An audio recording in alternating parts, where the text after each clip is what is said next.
Hello, welcome to All These Repairs. Today I'm going to be talking about how I heated the side vents in my VW Cabriolet.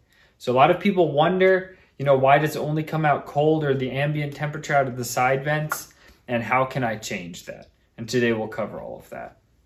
For this repair, you will need a rotary tool with a cutoff wheel, some aluminum tape, sheet aluminum or steel, and also my dash removal video. Completing the kind of upgrade or modification to heat your side vents isn't extremely difficult, but you will have to remove the dash so that you can have access to the heater core for it. First, a little explanation on how this heater box works. So you have your blower motor right here, which spins and sucks in air from those vents on the vehicle, and then sucks it in and pushes it on the back side of this heater box right here. And it forces it first through your evaporator. And what this evaporator does is it gets really cold when your AC is running, and then it dries the air because it condenses all the moisture in the air. That's why your car drips when you're running the AC. And it also cools the air. From there, the air has two paths it can go. It can either go through your heater core or out this right here. And this goes to your side vents in your vehicle. So the air to the side vents only gets either cooled or nothing happens to it. So continuing on, the rest of the air will pass through this heater core right here. It'll pass up past this. This just selects if it goes to your feet or not. And then after it goes through the heater core, it can go up here and to your face or into the windshield to defrost it. The way we're going to heat these side vents is we are going to take the air that normally flows through the evaporator and then directly to the side vents, and we're going to block that. So for that, you need yourself a piece of aluminum or just some sheet metal, and we have to cut a hole right here. Here I have an unmodified heater box. The heater box that I'd used in the demonstration earlier, I'd already modified.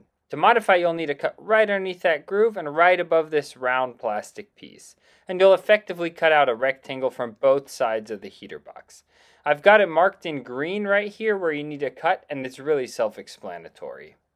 And if you cut a hole in both sides and then you insert this sheet metal tube,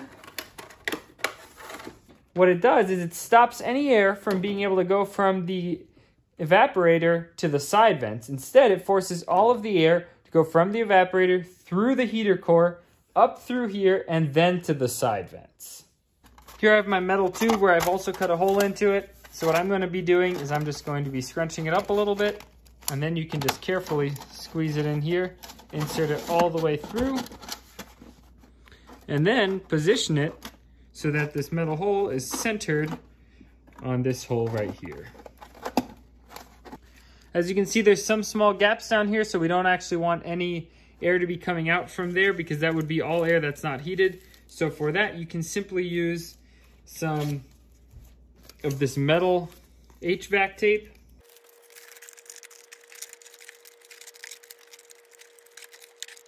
And you can tape off the bottom as well as then the top opening to make sure that we seal that off as good as possible. So making this modification has some slight downsides. So the first thing is you're going to take all the air that's flowing through the evaporator, and instead of it going just through the evaporator and then to the side vents, it has to also go through the heater core, then up, then into this tube, and then to the side vents. So the air has a lot longer path to travel and it's going around more corners. Additionally, it's also flowing through the heater core. So there's a lot more restrictions to the airflow. So if you do this modification, you'll notice there's quite a bit less airflow coming to your side vents. If that doesn't really matter to you, if you really want those heated vents, it's absolutely worth it. I really enjoyed it in my vehicle when I was driving around when it was cold outside. The second negative effect is that if your heater core, if the valve that goes to it isn't properly closing or it's leaking a little bit, the heater core will continue to receive warm coolant, and then all the air that you're trying to cool through this evaporator and then just send straight to your side vents is actually getting warmed and then going to your side vents. So there's a chance that you'll actually not get as cold AC coming from your side vents. If you have a car that has AC running, which most of them don't anymore, then that can be something to consider. The other way to kind of get over that though is just replace your little heater valve, and then usually it'll fix the issue. And because I'm not doing it on my 1984, this is actually not quite as much of a tutorial per se, but hopefully gave everyone a concept of how this can be done, that it's not that difficult to be done, and some of the pros and cons behind this modification. Thanks for watching another episode of Ollie's Repairs. Hopefully you enjoyed the video. If you did, please like, subscribe, and comment for more.